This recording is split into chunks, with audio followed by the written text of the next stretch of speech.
Kadaluarsa itu masing-masing tergantung bahannya. Nah, teman-teman bisa melihat kalau makanan keripik, kalau menurut teman-teman keripik itu umur simpannya berapa? Keripik yang di kemasan plastik gitu. 1 bulan. Nah, bisa jadi. Jadi umur simpan rata-rata keripik itu 1 sampai 2 bulan, itu bisa tahan dia. Tapi kalau misalnya kayak arum-arum lemper kayak itu biasanya 1 sampai 3 hari. Betul? Nah, itu biasanya kalau keripik itu 1 sampai 2 bulan. Nah, kalau misalnya keripik itu tanda-tanda dia udah expired itu di mana? Oke, lanjut. Apa lagi? Bau bisa. Nah, biasanya agak tengik. Nah, itu biasanya agak tengik itu sebenarnya belum expired tapi mendekati expired, tapi alangkah baiknya tidak usah dimakan ketika udah mendekati tengik seperti itu. Kemudian produk pangan yang sudah dibeli dalam perjalanan lebih dari 1 jam. Nah, ketika teman-teman beli makanan, atau kalau di sini produk pangan yang dimaksud ini adalah ketika suatu perusahaan kayak es krim kayak gitu, dia dibeli dalam perjalanan lebih dari 1 jam, kan otomatis dia akan mencair di perjalanannya ya. Nah, itu perlu dibutuhkan kardus pendingin atau cool bags kayak gitu yang nantinya dia bisa mempertahankan umur simpan sehingga ketika sampai di lokasi dia masih tetap bagus. Kemudian tips membawa produk yang sudah dibeli. Nah, di sini kita perlu ya ketika kita beli bahan makanan itu jangan sampai kita kita perlu memisahkan kayak gitu. Saya pernah beli coklat. Jadi coklat itu kan mudah leleh ya teman-teman ketika di sinar matahari yang cukup terik gitu ya. Saya taruh coklat itu di bagasi motor. Kondisi bagasi motor saya panas. Ya, betul. Nah, itu meleleh. Makanya kita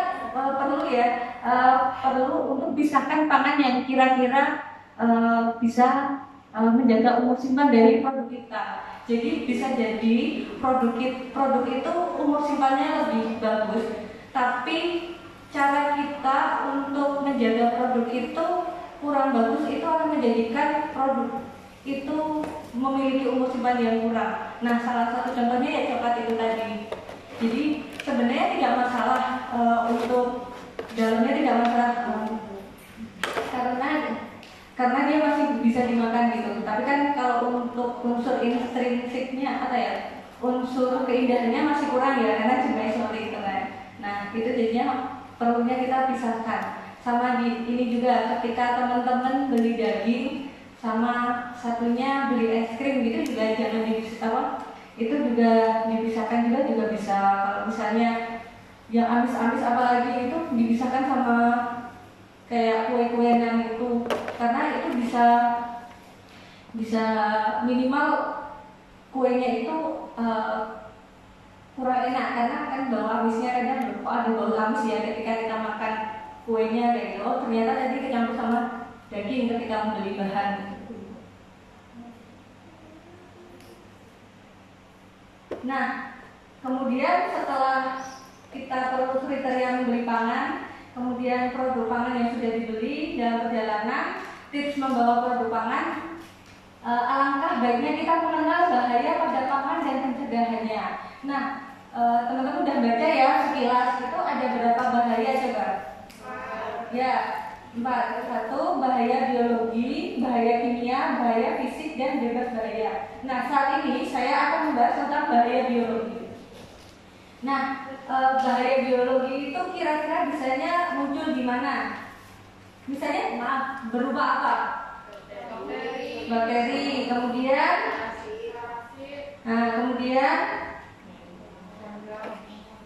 kemudian makanan apa yang kira-kira mudah banget kayak gitu? Mudah banget bakteri itu masuk. Keju, susu. Ya, betul, keju, susu kayak gitu. Makanya teman-teman ketika beli susu itu sebenarnya riskan banget kalau ya susu itu riskan banget dengan suhu penyimpanan seperti itu. Jadi misalnya beli susu segar seperti itu. Susu segar itu tahan berapa lama? Susu segar yang belum dimasukkan kulkas, barusan diperes dari sapinya. 2-3. Ya betul. 2-3 itu standarnya. Kemudian alangkah baiknya kita segera, kalau standarnya sampai 4-5 jam itu bisa. Tapi alangkah baiknya 1-2 jam itu, setelah itu kita panasin sampai suhu agak mendidih, tapi jangan terlalu mendidih. Nah, habis itu kita dimasukkan di kulkas itu sudah cukup aman. Kurang lebih sebenarnya bisa sampai lebih dari 1 minggu. Tapi kalau saya biasanya kalau susu segar itu kurang lebih 1 mingguan.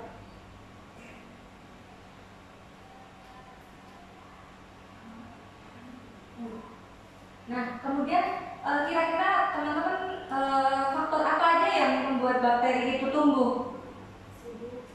Baik suhu, kemudian air. Air itu sebenarnya salah satu faktor yang dia sangat mempengaruhi di mana bakteri itu bisa tumbuh.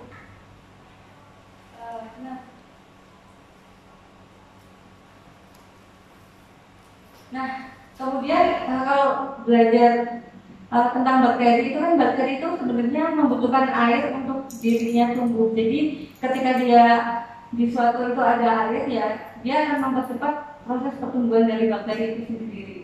Kemudian tingkat keasaman. Nah, kira-kira bahan makanan apa yang tingkat keasamannya itu tinggi teman-teman? Yogurt, tape, betul.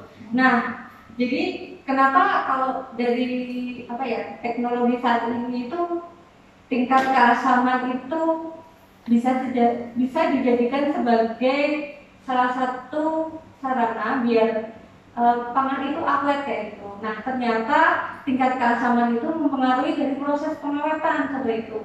Nah, di sini dilihatkan juga bahwa sebagian besar bakteri itu ternyata tidak dapat tumbuh dengan baik pada pangan yang memiliki keasaman yang tinggi seperti itu. Makanya produk fermentasi seperti yogurt, kemudian kayak Yakult seperti itu, kayak itu dia mempunyai umur simpan yang agak lama seperti itu. Kemudian waktu penyimpanan. Nah, ini bisa dilihat teman-teman. Bakteri berkembang biak dengan sangat cepat dan membelah diri itu ternyata setiap 20 menit sekali. Nah, itu semakin lama ya semakin dia bisa berkembang biak. Nah, gimana sih cara pencegahan dari bahaya biologi? Ada yang tahu?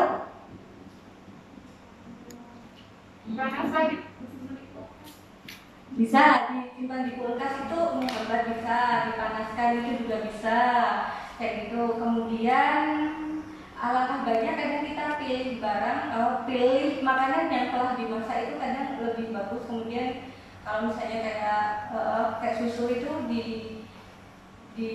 misalnya dipanasin dulu baru dimasukkan ke kulkas.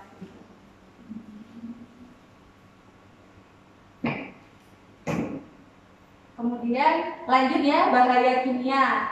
Tadi bahaya biologi, sekarang bahaya kimia. Nah, bahaya kimia itu merupakan bahaya yang tidak diperbolehkan kalau dalam di pangan itu. Karena kenapa? Tahu tidak bahaya kimia itu apa ya? Pewarna makanan. Bagus. Pewarna makanan. Sama sebenarnya pangan itu sebenarnya ada racun alami teman-teman. Dari pangan itu ada racun alami. Kayak gitu. Misalnya contohnya racun dari jamur, singkong beracun kayak gitu. Jadi kayak misalnya ada makanan, kalau misalnya diolahnya bagus, dia akan menghasilkan makanan yang bagus kayak gitu. Padahal sama-sama singkong, kadang ada singkong itu yang beracun. Tapi ada kadang kalau misalnya dia pintar memasak, dia singkongnya jadi bisa bagus juga ada seperti itu. Kemudian yang kedua itu cemaran bahan kimia dari lingkungan. Contohnya di sini limbah industri teman-teman, asap kendaraan bermotor kayak gitu. Jadi alangkah baiknya ketika kita membeli makan gitu, kita usahakan di tempat yang dia jauh dari asap kendaraan kayak gitu. Karena itu akan mempengaruhi makanan yang kita makan nantinya. Kemudian yang ketiga, penggunaan bahan tambahan pangan yang melebihi takaran. Nah, kalau sesuai dengan hadis itu kan berlebihan itu tidak boleh seperti ya. Sama halnya dengan pangan kayak gitu. Nah, menurut teman-teman yang kita kan generasi micin nih ya. Siapa nih yang di sini yang nggak pernah mengonsumsi micin? Kayaknya nggak ada. Sebenarnya micin itu boleh kok. Kenapa boleh? Sebenarnya micin itu boleh karena kalau pengalaman dari saya, kadang saya makan micin itu menambah sedikit energi gitu. Ya sebenarnya itu sedikit boleh seperti itu, bukan menambah energi, tapi micin itu boleh, tapi sesuai dengan takarannya seperti itu. Kemudian yang keempat adalah penggunaan bahan berbahaya yang dilarang pada pangan, contohnya borax, formalin, rhodamine B, metanil, yellow. Nah, ini nggak boleh, tapi kadang kita sering ya teman-teman. Kalau misalnya kita lihat, kalau kemarin waktu saya pelatihan di BOM, oleh BPOM itu sempat dikatakan makanan gaplek, tau nggak? Gaplek itu kan bunder-bunder, warnanya merah, kuning, hijau itu loh, yang kadang dijual di Malioboro itu. Nah, itu dulunya pernah dikasih tahu ya, iya ya Mbak Ulan. Itu ada yang memakai rhodamine sejenis ini, rhodamine metanil yellow itu kan warnanya kuning ya. Jadi kuningnya itu kuning tekstil ya. Jadi rhodamine itu sebenarnya pewarna tekstil, tapi kadang sama orang-orang awam saat ini tuh dipakai karena pewarna yang alami itu dirasa sama penjualnya kurang menarik buat konsumen sehingga dia dipakai itu. Itu sempat kemarin dari BPOM itu ada yang terkena itu kan. Jadi itu mulai sekarang untuk dijauhi ya teman-teman seperti itu.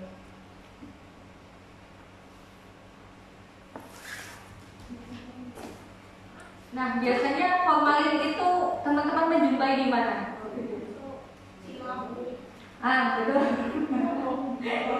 Ini kekinian banget ya Mbak Asari ini. Kekinian. Kemudian apa Mbak Asari?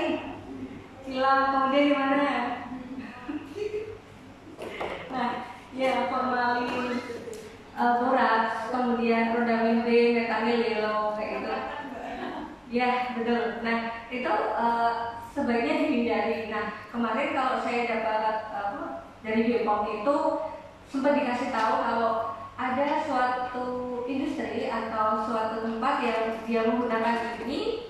Nah mungkin dikasih tahu bahwa ini pewarna tekstil seperti itu, jadi tidak boleh kayak gitu.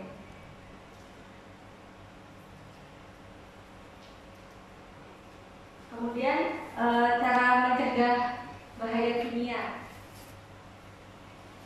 Cara mencegahnya apa kalau teman-teman? Biasanya kalau bahaya kimia.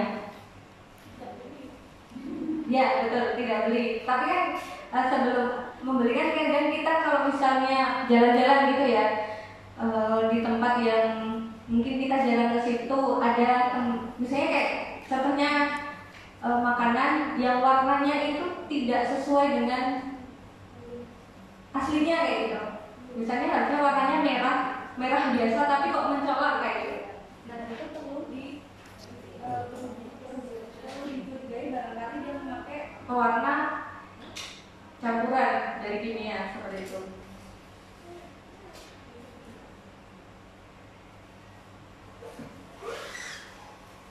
Nah kemudian kalau di sini untuk bahan tambahan pangan pewarna itu sebenarnya udah ada kalau dari BPOM-nya kemarin dibilang tulisan pewarna pangan itu ditulis dengan huruf besar berwarna hijau dalam kotak persegi panjang berwarna hijau sebagai pewarna pangan. Nah ini kalau misalnya di toko roti itu biasanya udah ada. Nah mungkin teman-teman yang misalnya punya usaha atau seperti apa itu perlu dilihat apakah produknya itu sesuai dengan pewarna pangan atau tidak. Nah itu biasanya ada logo huruf M dari lingkarannya. Nah itu berarti dia termasuk pewarna pangan. Kemudian ada Nah, pewarna pangan, eritrosit, tartrazin dan lain-lain. Nah, itu boleh. Kemudian komposisi unit, produk campuran, kemudian bisa dilihat isi metodenya, produksi, serta takaran penggunaannya.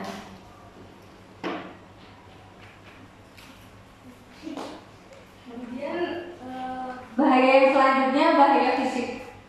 Nah, saya pernah dikasih tahu sama salah satu di perusahaan seperti itu, perusahaan X seperti itu.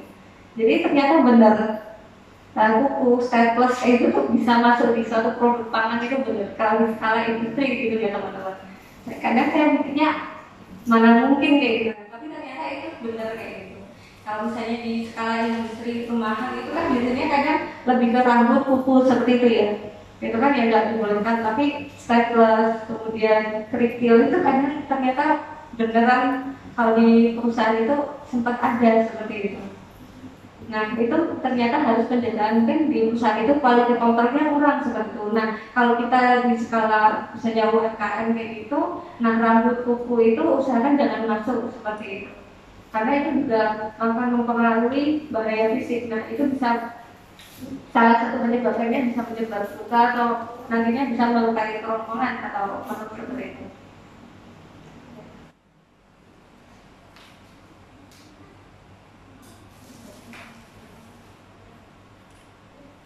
Nah, itu tadi kunci yang persatu ya. Sekarang masuk ke kunci yang kedua, itu simpan pangan secara aman. Nah, apa sih yang harus diperhatikan dalam menyimpan? Oh ya, tanya. Kalau teman-teman menyimpan kulkas, menyimpan pangan di kulkas, mohon maaf, itu urutannya apa aja?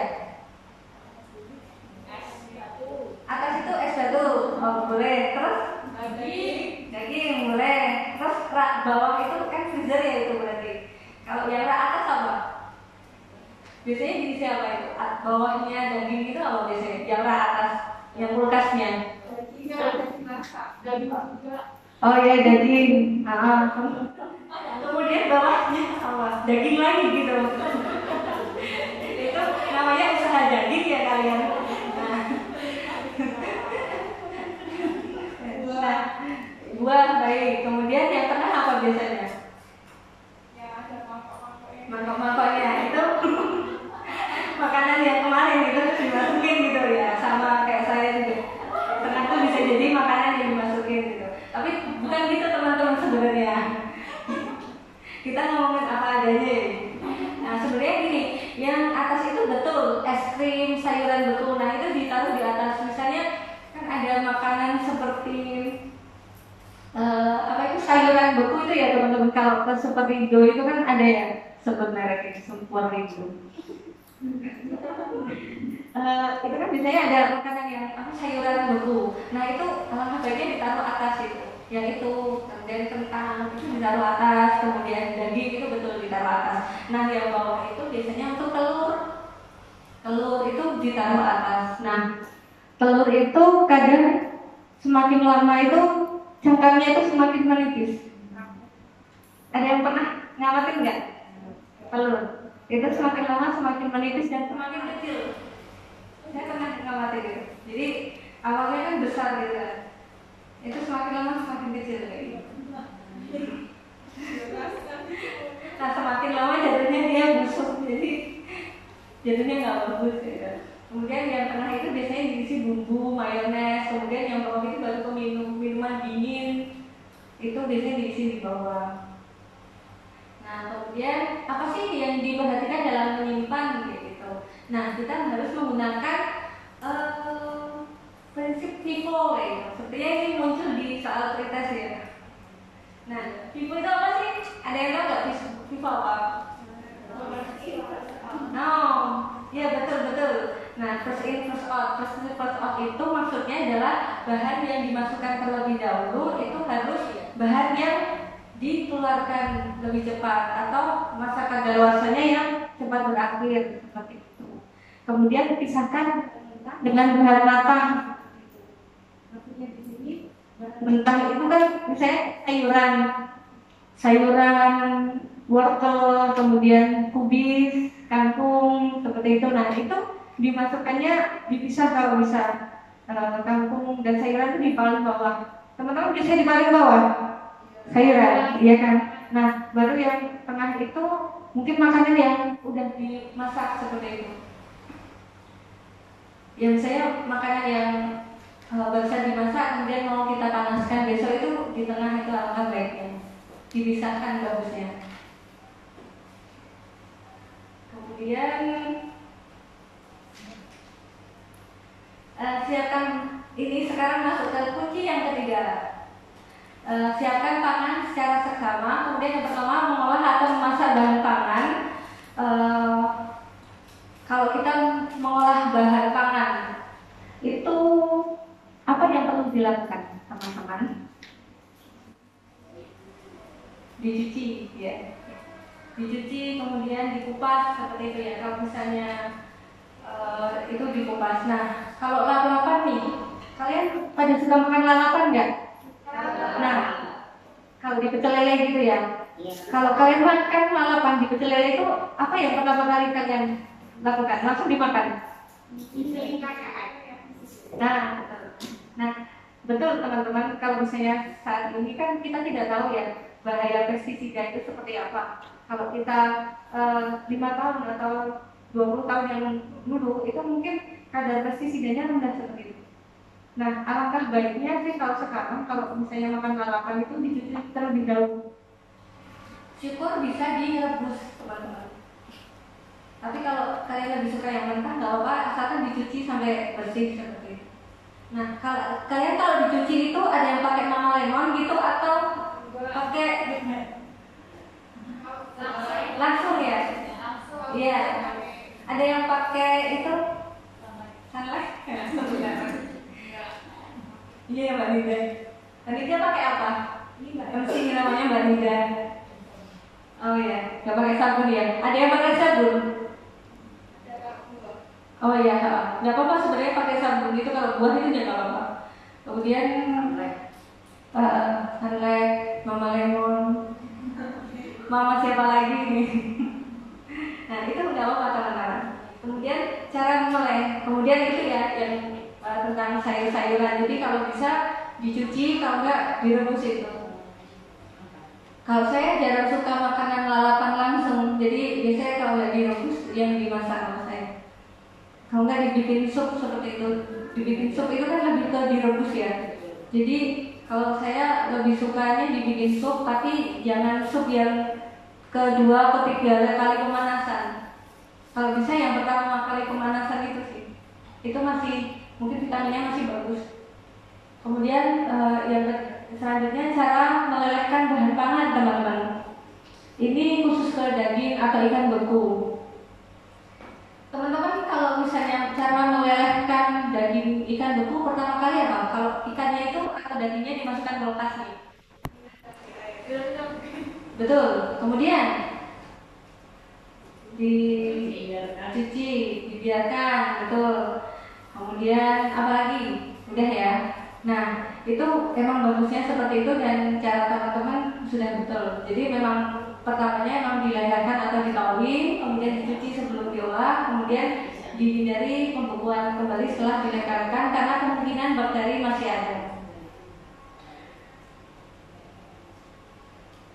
Kemudian cara mengolah atau memasak bahan pangan. Nah, di sini cara mengolah atau bahan pangan itu kita harus melihat bahan pangan apa seperti itu. Nah, kalian pernah mengiris nangka atau bahan pangan yang berlendir kayak gitu? Pernah ya?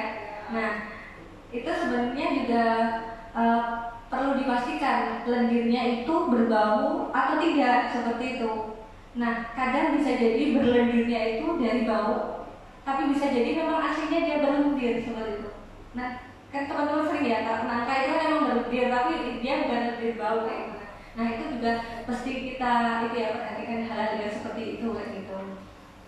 Nah, kemudian pangan olahan seperti kecap, bumbu, daging kaling dan lain-lain itu kalau kalian belanja pastikan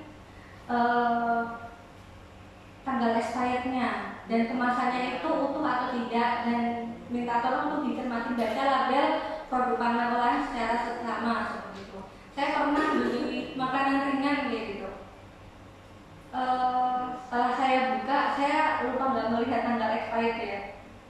Itu ternyata nggak kemeripik kan. Setelah saya lihat itu ternyata berkorelasi sih, berbanding sebanding dengan tanggalnya udah mulai kadaluarsa itu. Jadi masih 1 tahun kurang beberapa bulan.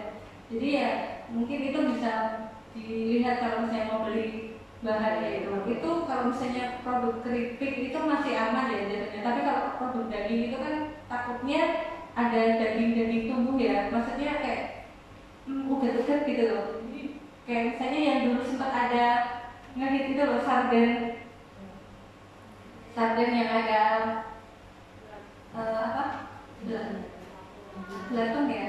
Nah itu kan juga bisa jadi memang belatungnya itu ada di daging. Setelah daging itu dikemas itu bisa jadi. Jadi kalau saya sempat dikasih tahu sebenarnya dimakan juga nggak masalah. Tapi kadang teman-teman lah kok ada ini kayak gitu.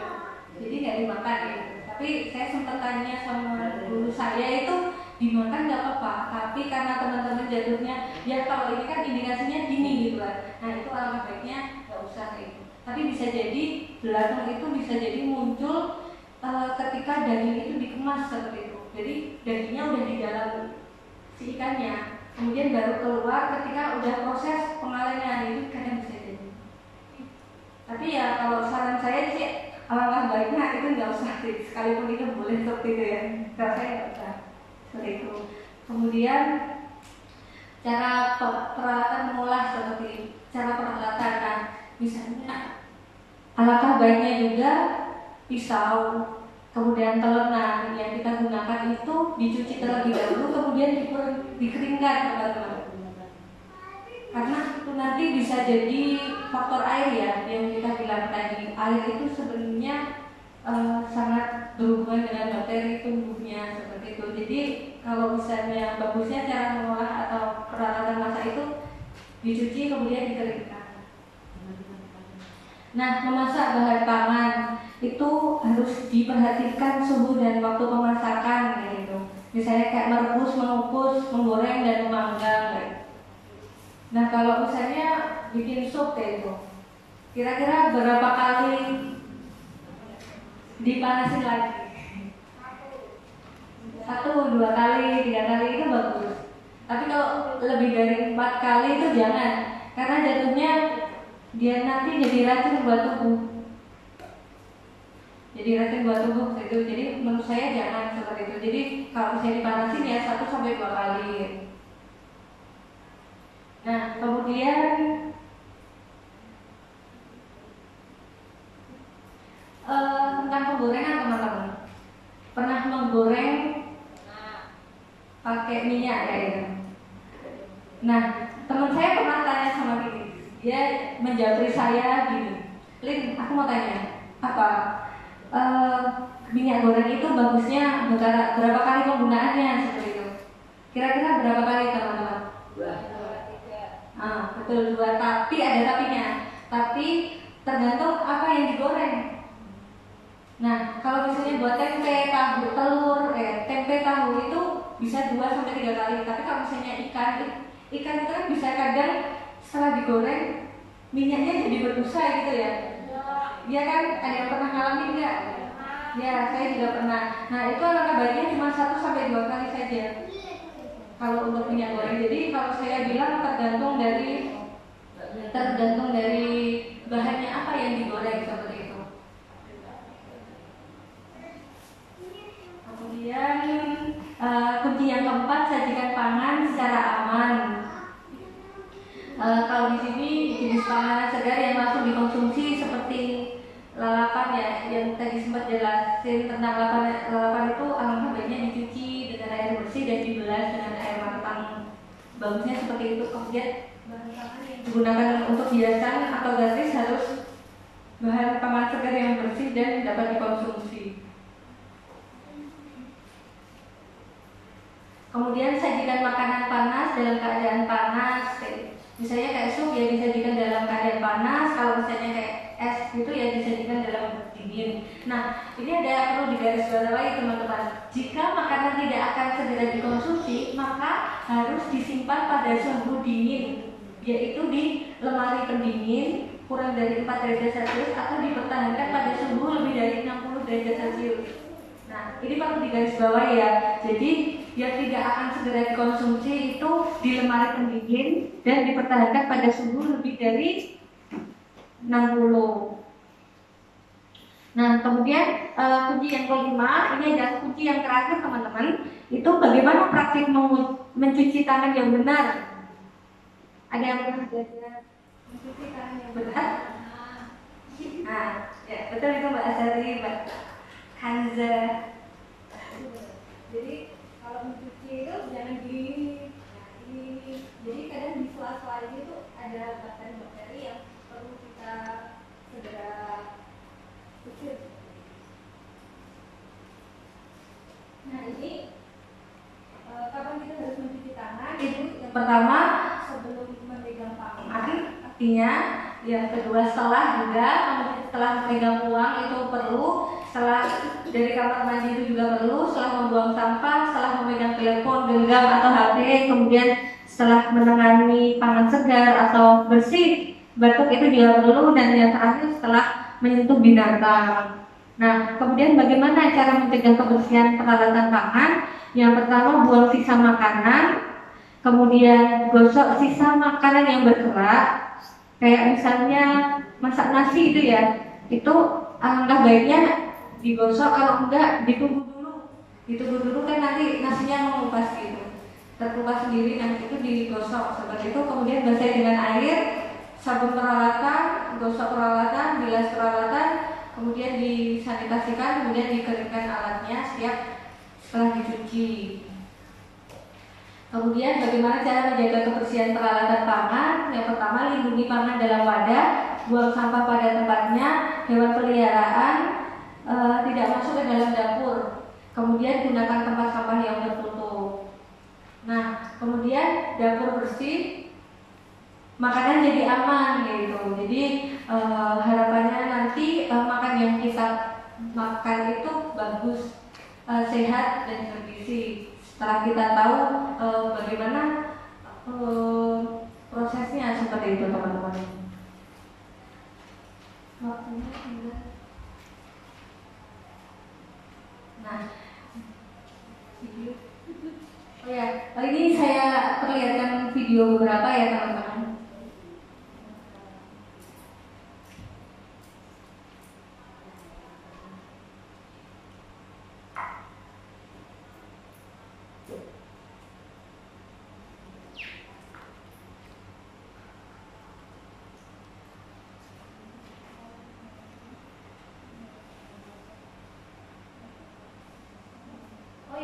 Ada pertanyaan bisa untuk di list ya teman-teman. Nanti kebetulan kita nanti habis ini video call sama dari Bepom.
Eh, Kalau buat teman-teman yang mau bertanya langsung ke ibunya boleh, tapi saya bacakan pertanyaan dari mainan saksi.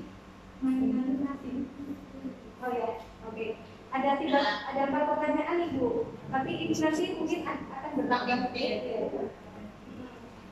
Yang pertama itu, ya, yang pertama di zaman sekarang pertanyaan dari Mbak mainan saksi itu yang pertama di zaman sekarang banyak produk pangan yang pakai kemasan dan masa kadaluarsanya itu sangat lama.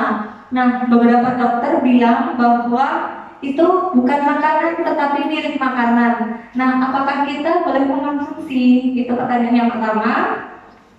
Baik. Atau mungkin bisa langsung dijawab. Oh iya, baik. Pertanyaan yang pertama, di zaman sekarang banyak produk pangan yang pakai kemasan dan masa kadaluarsanya lama. Beberapa dokter bilang bahwa itu bukan makanan tetapi mirip makanan. Apakah kita boleh mengonsumsi?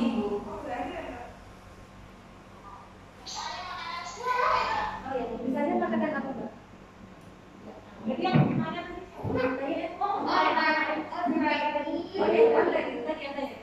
Online. Oh iya.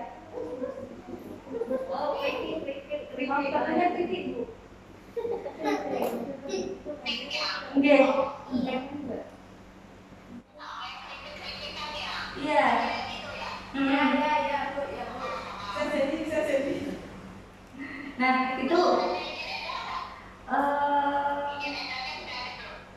Nah, itu Bu kurang paham Bu. Tapi kadang itu kalau misalnya keripik itu lebih cenderung ke izin PIAT Bu kadang.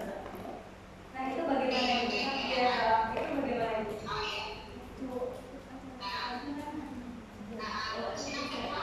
Yang kedua dari Dina Kurnia itu setelah suhu dipanaskan, apakah dimasukkan ke dalam kulkas atau ditunggu agar dingin baru dimasukkan? Terus tempat penyimpanan susunya apakah boleh di botol plastik?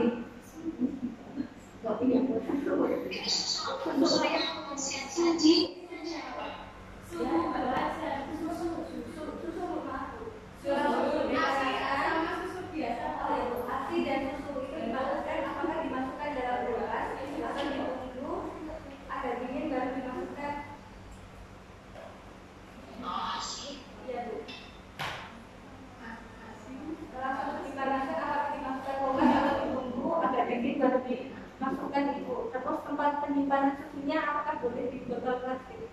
Itu pertanyaannya kedua.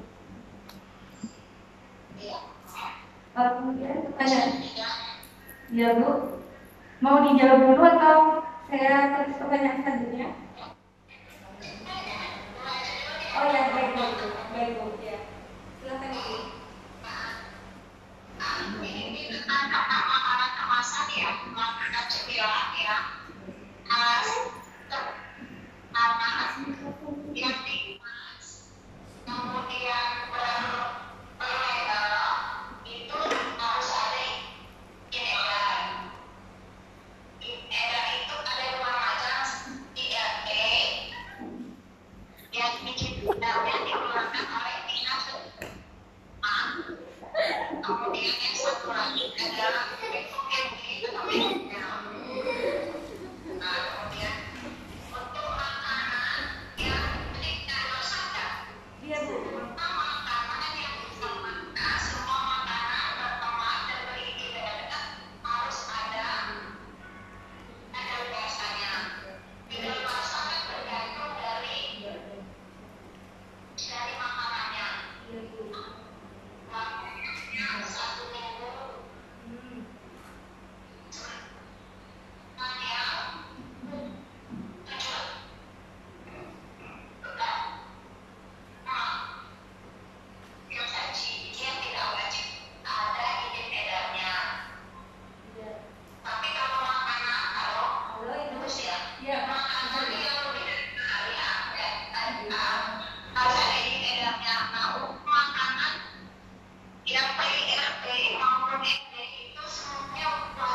kemasan gitu Bu. Yang jadi mungkin kayak produk yang dikemas seperti itu. Jadi semua makanan kemasan memang harus ada integrasi. Oh begitu. Ada sih di beberapa tapi tempat pembeli yang sudah ada izin edar. Karena kalau udah ada izin edar,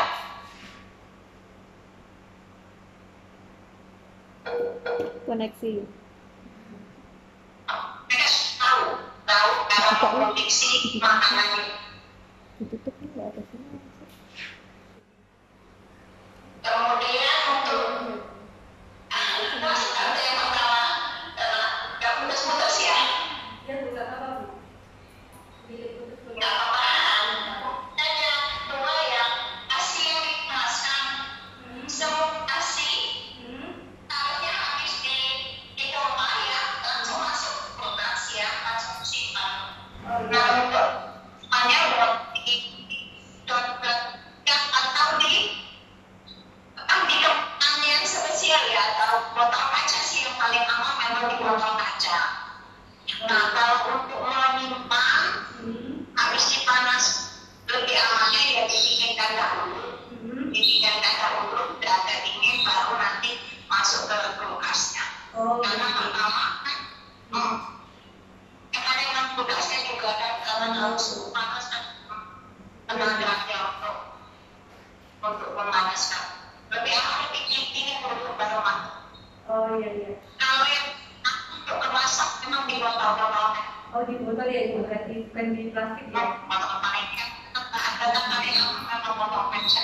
Oh iya, baik itu.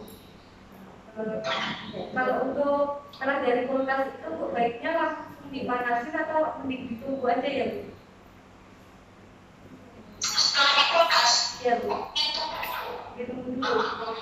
Oh iya. pakai suhu keamanan baru dipanaskan. Oh ya, begitu baik. Oh ya. Dari Mbak Maina Fasin, apakah ada? Oh ya. Baginya pun? Oh ya, dari Instagram. Oh ya, itu dua itu yang dari pertanyaan dari Instagram Bu. Jadi udah dijawabkan. Iya, jadi saya kemudian ini ada pertanyaan lagi ya Bu. Sayur yang bersantan itu berapa kali maksimal untuk dipanaskan? Yang sayuran yang bersantan. Kemudian untuk mie yang sudah lewat batas kadaluarsa 1 hari, apakah sudah berbahaya? Ini batas kadaluarsanya ya. Ya, sama sayur yang bersantan berapa kali maksimal dipanaskan itu Bu? Dua pertanyaan lagi. Iya. Kalau sayur sih sebenarnya yang aman dan masih gizinya tetap dijamin adalah tidak dengan dipanaskan ya. Nah untuk memasak memang apalagi sayur lodeh semakin dipanaskan semakin enak. Yang penting tidak lebih dari 4 jam udah harus dipanaskan kembali. Kalau pagi sih paling bagus ya tidak dipanaskan. Jadi habis matang seperti konsumsi. Tapi biasanya kalau sayur matang sayurnya banyak ya, jumlah banyak. Kalau udah dipanaskan malah lebih enak. Kalau sayur gobi atau sayur lodeh, ya boleh aja nanti sampai dia sudah sempat berlebih atau lebih dari 4 jam. Jadi sebisa mungkin sebelum 4 jam sudah dipanaskan kembali. Oh iya, jadi sebelum 4 jam ya teman-teman sudah dipanaskan. Udah lumayan banyak ya Iya. bakteri yang ya ini dia akan membelah diri. Kemudian yang keempat nih yang sudah lewat kadaluarsa 1 hari, apakah sudah berbahaya? Sebenarnya dia ada tentang waktu, tapi benar-benar kalau bisa jangan lebih dari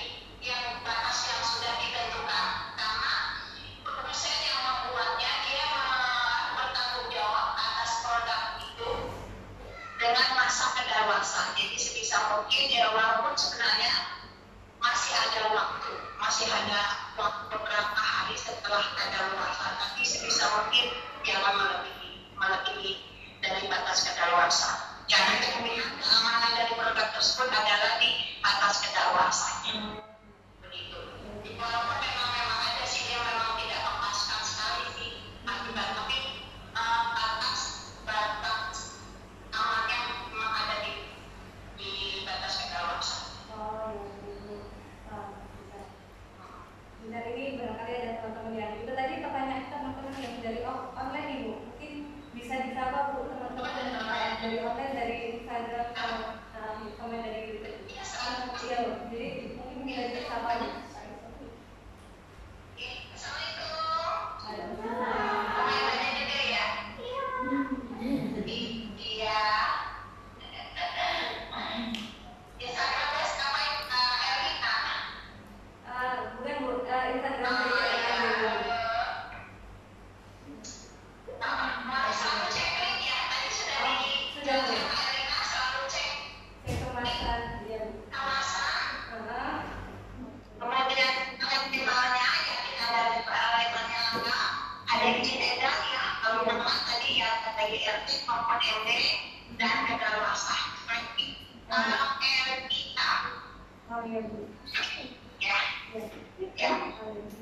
Apakah ada teman-teman ada yang mau langsung bertanya sama Ibu? Kalau daging yang sudah dikeluarkan dari kulkas sudah mencair, apakah boleh dimasukkan ke dalam freezer lagi? Oh iya, baik. Ada ibu-ibu yang bertanya. Sebenarnya itu ibu saya Bu.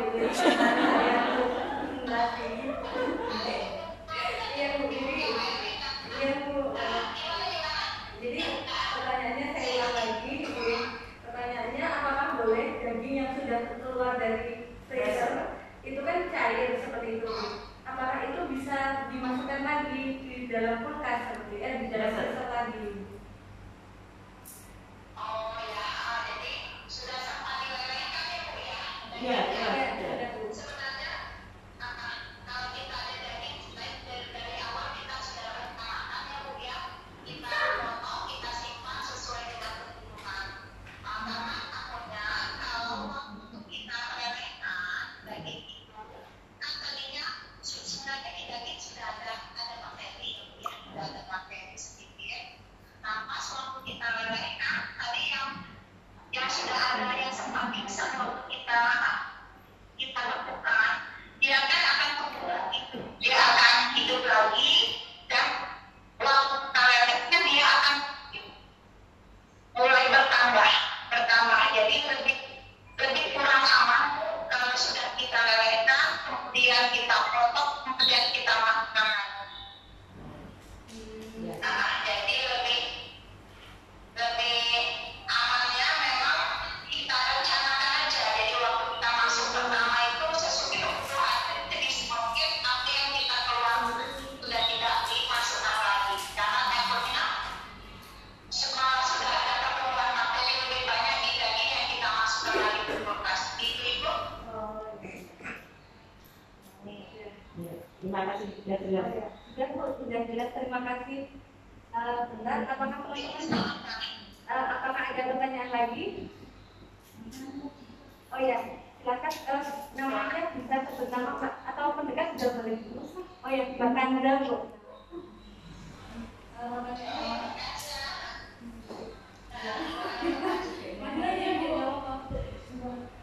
Nggak dengar. Dengar nggak? Ya, bilang aja Mbak, bilang aja ya boleh. Jadi ada kabar kalau telur di mesin kulkas itu nggak boleh karena kalau di kulkas itu bakterinya lebih banyak daripada pas di ruang. Jadi itu yang sebenarnya gimana? Saya kan juga kayak belum tahu semua. Oh ya, baik Bu. Pertanyaannya, telur itu kan tentang telur Bu pertanyaannya. Telur itu kan kalau misalnya di kulkas itu ternyata katanya itu bakterinya, mendapat kabar itu bakterinya lebih banyak gitu ya Mbak? Lebih banyak dibanding telur yang disimpan di suhu ruang seperti itu Ibu. Nah itu menurut tanggapan Ibu bagaimana? Atau memang di suhu ruang itu lebih baik atau mending di kulkas atau seperti apa Bu? Mohon di konfirmasi. Ya, yang pasti sebelum pasti kita isi dulu ya.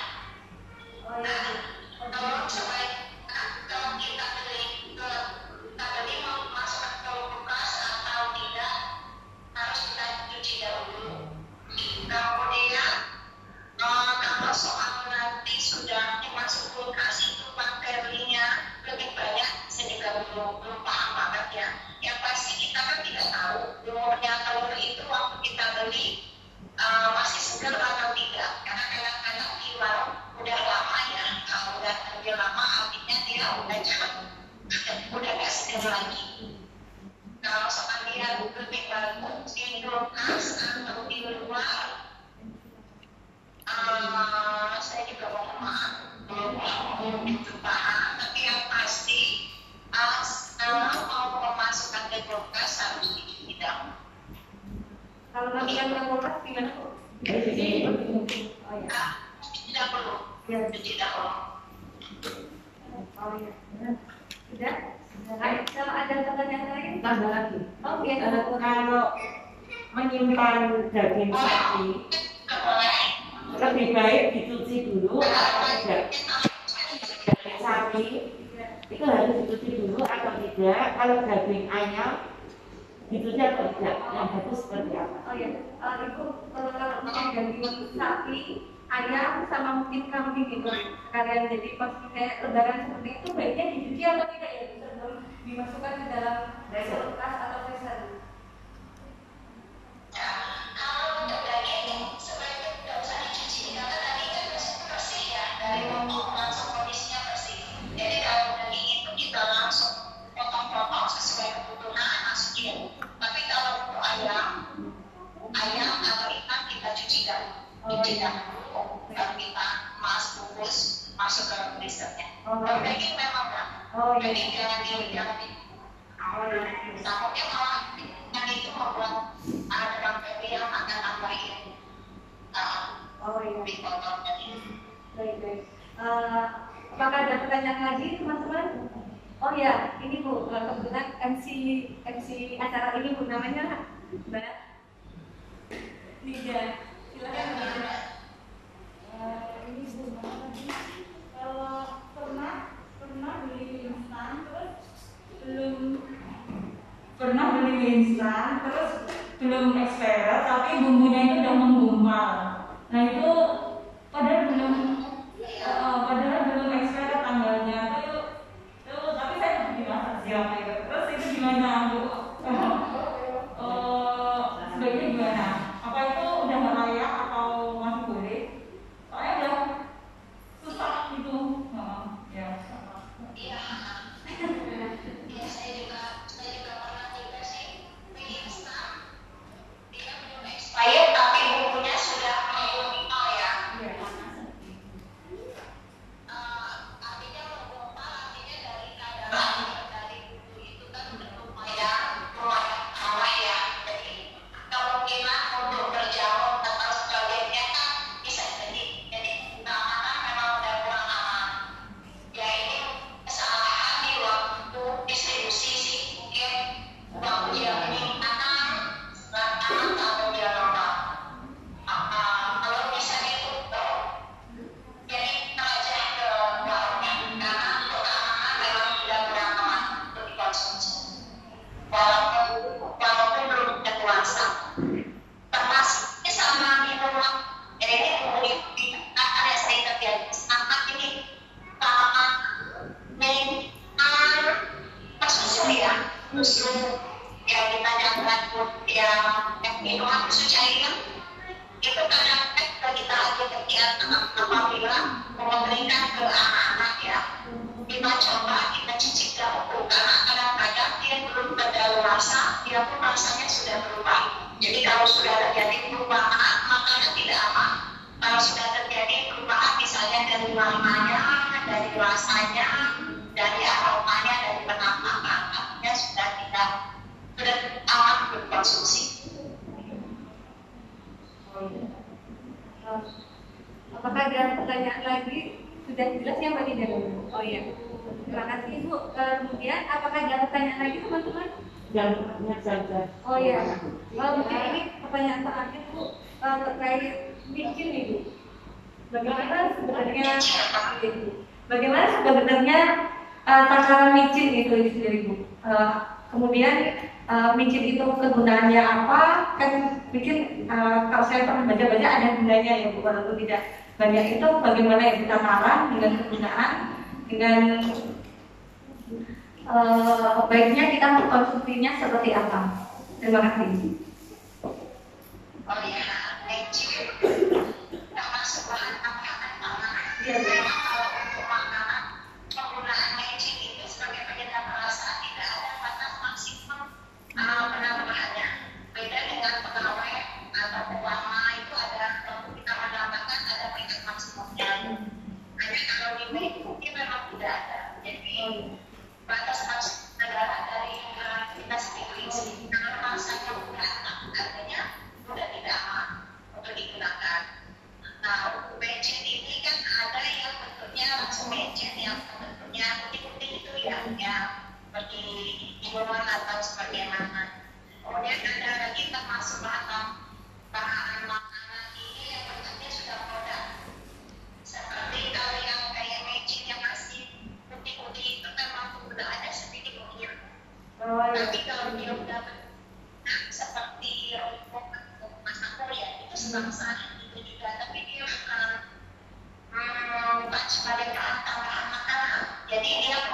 kita advokasi. Karena memang tidak ada batas maksimalnya kalau tidak ada. Beda sama pengawet memang ada persyaratan penggunaannya. Kalau untuk patching ini memang tidak ada. Ya, kalau saya bisa mengikuti bisa seperti itu. Jadi jangan sampai sudah rasanya udah dampak iklannya kan tidak suka. Oh iya, baik Ibu. Oh ya, saya kira sudah selesai Bu ini pertanyaannya. Sebelumnya mau bilang terima kasih sama Ibu, saya dan teman-teman wakil teman-teman yang di sini mau bilang terima kasih sama Bu Oksalina yang telah meluangkan waktunya sore ini menemani kita dari teman-teman NA Bangkalan Utara dan NA Bangkalan Selatan diskusi di sore hari ini terkait sosialisasi keamanan pangan gitu. Nah mungkin boleh disapa terakhir dulu. Terima kasih Ibu sudah semoga apa yang disampaikan Pak Erlina bermanfaat. Selalu kita semangat untuk panen awal ya, dan selalu cek ya. Selalu itu saja Pak. Oh iya. Ya, kita mulai dengan Waalaikumsalam warahmatullahi wabarakatuh. Nah, jadi itu tadi ya teman-teman dari Ibu Oksalina dari Bepom, dan berakhirnya Ibu tadi bentar, ada satu video yang diputerin, habis itu kita penutupan sambil foto bareng. Assalamualaikum. Waalaikumsalam Ibu.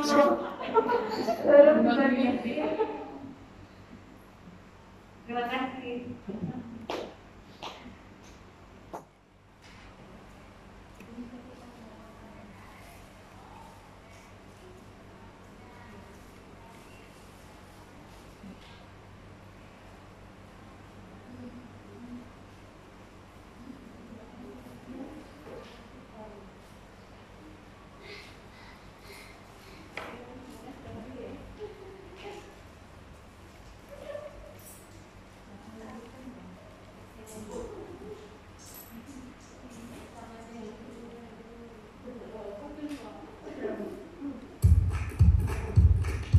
Nah, ini seperti yang dijelasin ibunya tadi, saya pengambil teman-teman.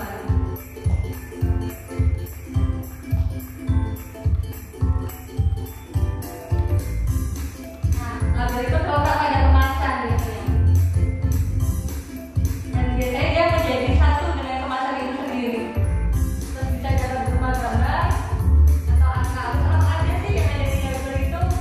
Nah, biasanya ada nama produknya, kemudian isi neto itu ada di label itu. Bahkan termasuk masa expired dari produk itu seperti itu. Nah, itu ada 7 keterangan pada label. Kode produksi, kadaluarsa. Nah, itu dia teman-teman. Nah, berakhirnya video ini, berakhirnya sesi dari saya kembalikan waktunya kepada Mbak Linda. Terima kasih.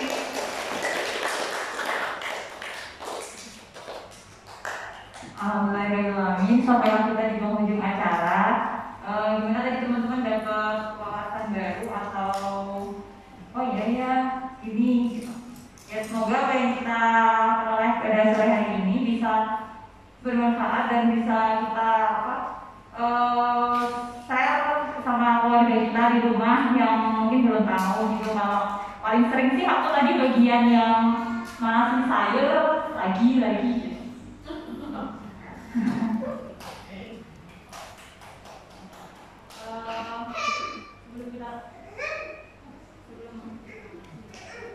Sebelum kita tutup, diucapkan terima kasih banyak kepada Mbak Erlina atas materi yang telah disampaikan, sangat bermanfaat sekali ya.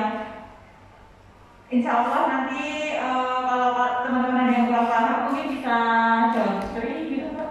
Oh iya, boleh. Oh ya, nanti udah dipersilakan langsung sama Mbak Erlina. Oh ya, sama kalau minta materi Mbak Erlinanya berkenan buat ini, buat dijawab. Oke, sebelum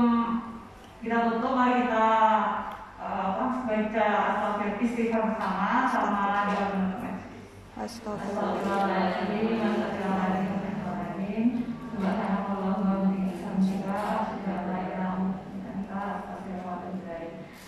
Kurang lebihnya saya mohon maaf.